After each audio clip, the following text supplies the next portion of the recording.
Kathy is the founder and CEO of Wings of Recovery, LLC, a professional with over 30 years' experience in the field of benefits administration and retirement plan management.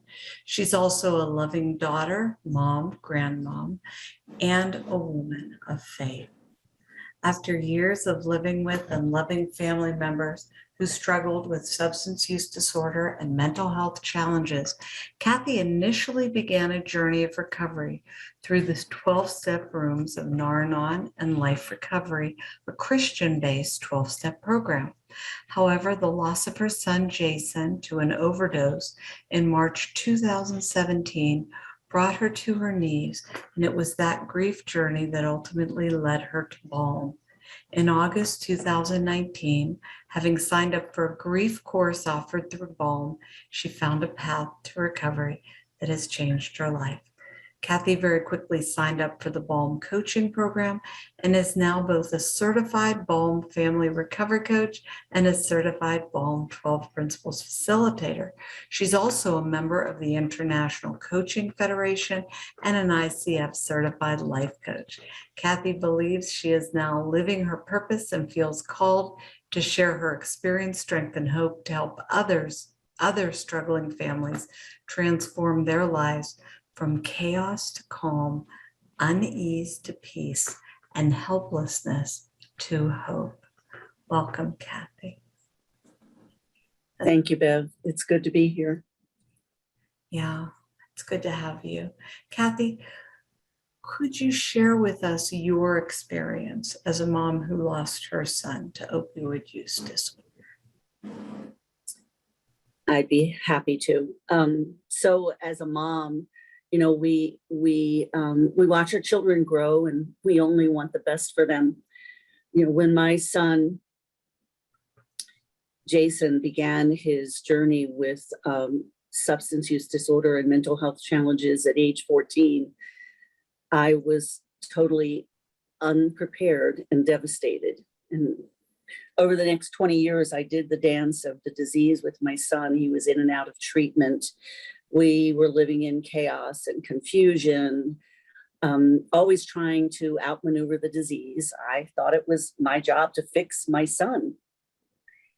I expended so much time and energy trying to save him that I lost sight of my family and of myself. And you see, I'm no stranger to addiction. My father was an alcoholic, and as was my boy's father. And I have other family members who have struggled with addiction through the years. But now this was my baby boy, you know. But even in all that, I never once gave thought to getting help for myself.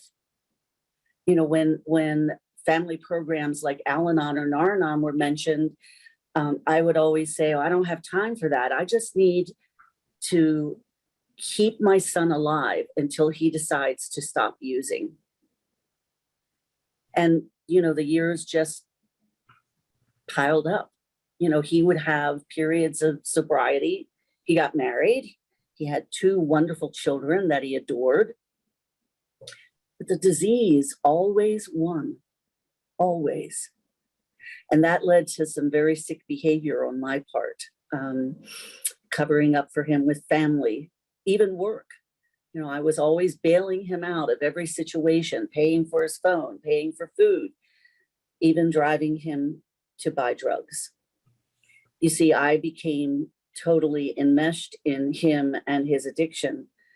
I had no thought of what it was doing to me or to him.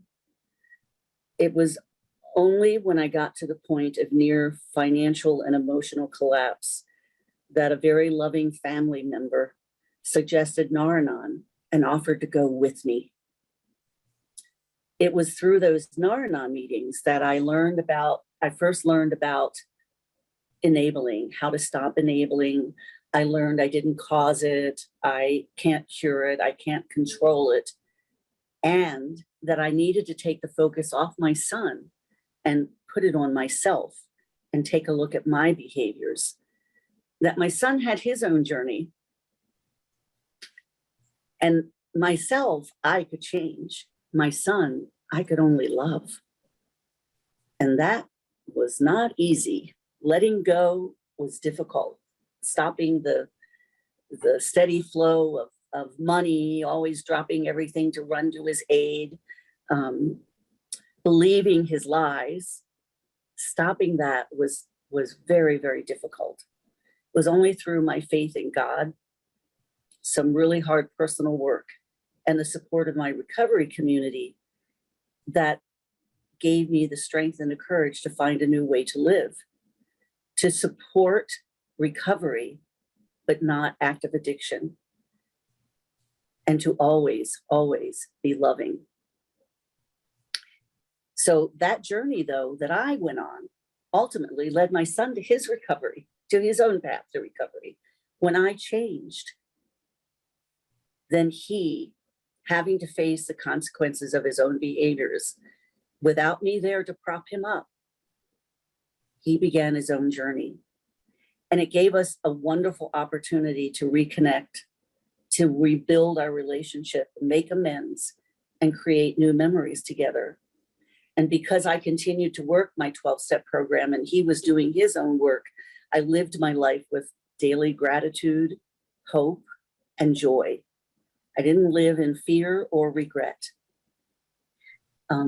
Unfortunately, addiction is a cunning, baffling disease. And on March 9th, 2017, my son made the choice to use, and that one use ended his life.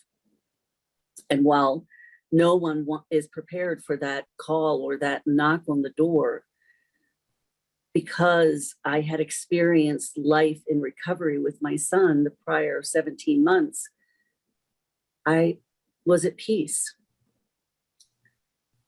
It helped me to recognize that my son's death was a tragic loss, but he was not a drug overdose statistic.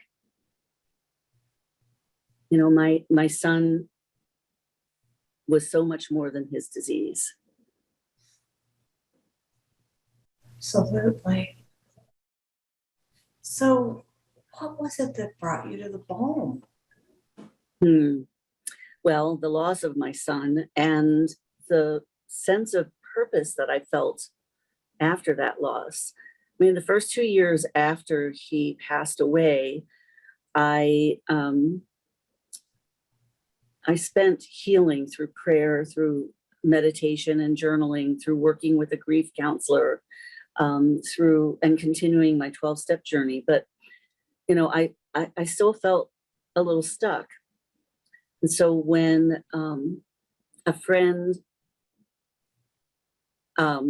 said that Balm was offering a grief course in August of 19, I decided to sign up.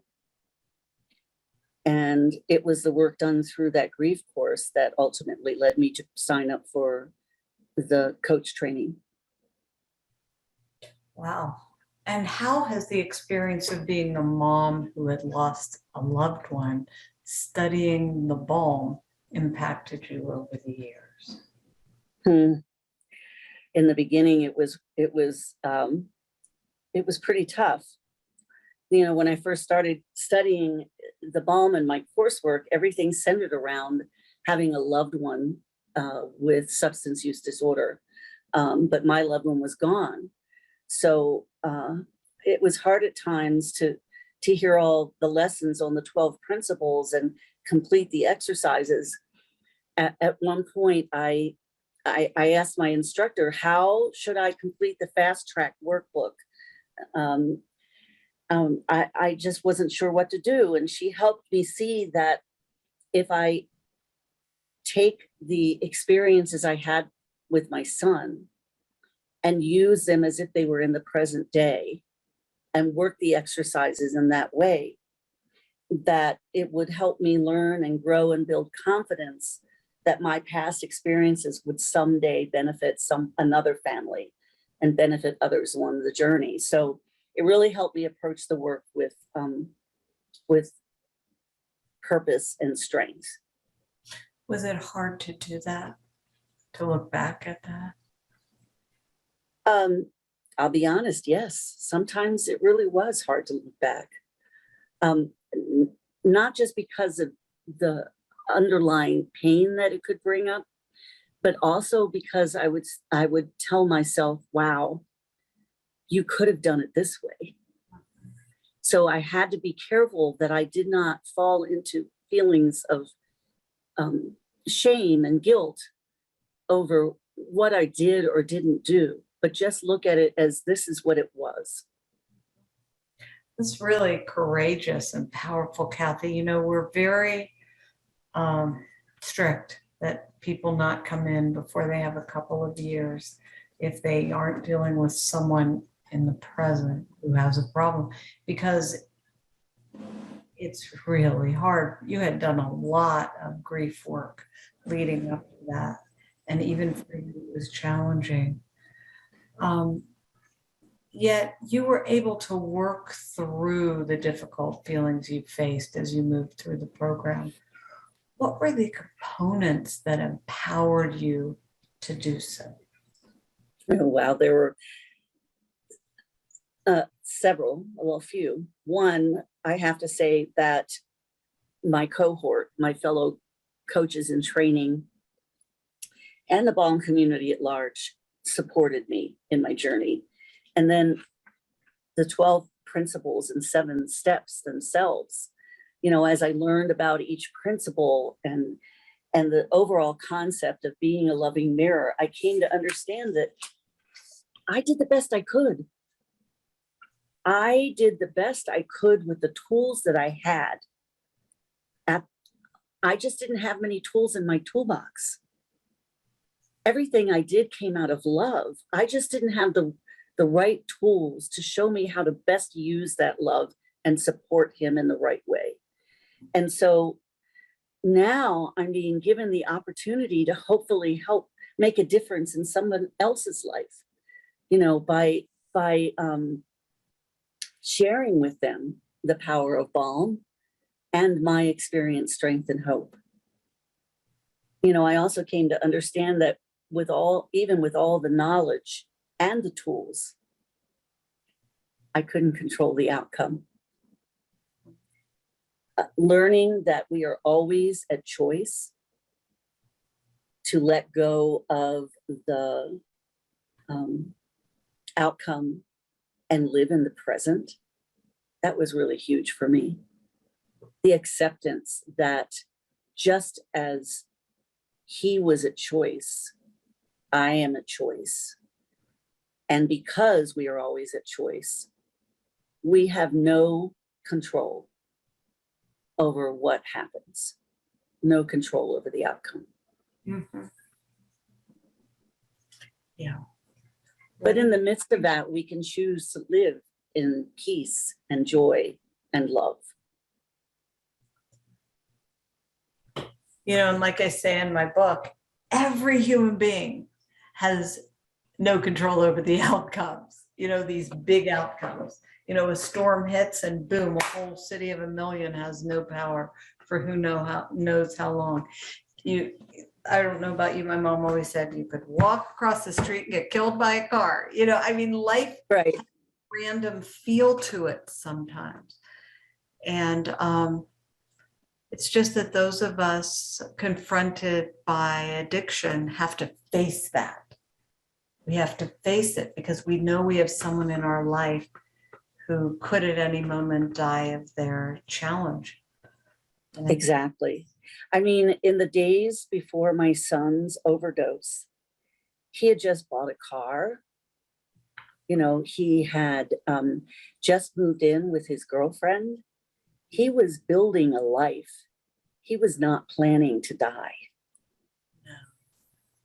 And so that just really brings it home to know that we have no control over the outcome. Right. And we So one of the challenges families face is fear of losing their loved one. What do you Mm. want families to know about living in fear versus facing the possibility of recovery or loss and living in the moment? Well, first,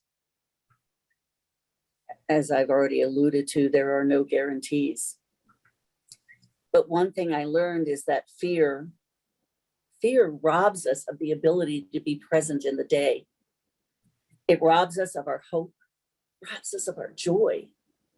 Fear keeps us stuck in the disease when we should be focused on the present moment and solution oriented. And loving and living in the moment helped me keep those thoughts at bay. See, my son was a chronic relapser. Until the last 17 months of his life, he barely had more than 6 to 9 months of clean time at any one period of time. There were periods of time when I had no idea what he was doing, where he was. And that was really hard. You know, I spent many years caught up in the insanity of his disease and in total enmeshment in his life. If he was in a good place, I was okay. If he was using, then I was in the mess with him. You know, but once I started working a 12-step program and learned how to take the focus off of him and work on me, I learned to let go of the outcome. Focus on me, focus on recovery, and always remember that where there's breath, there is hope. Beautiful. Oh my goodness. And, Kathy, what would you say to a family living in fear of getting that call?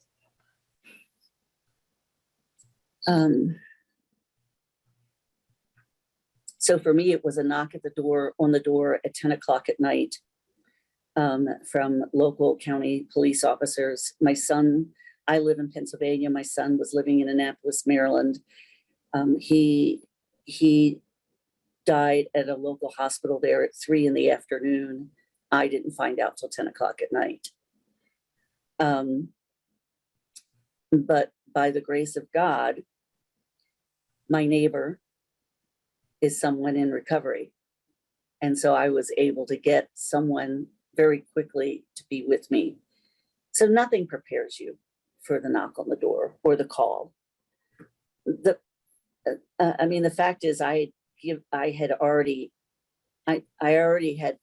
was living with the knowledge that I had no control over the outcome.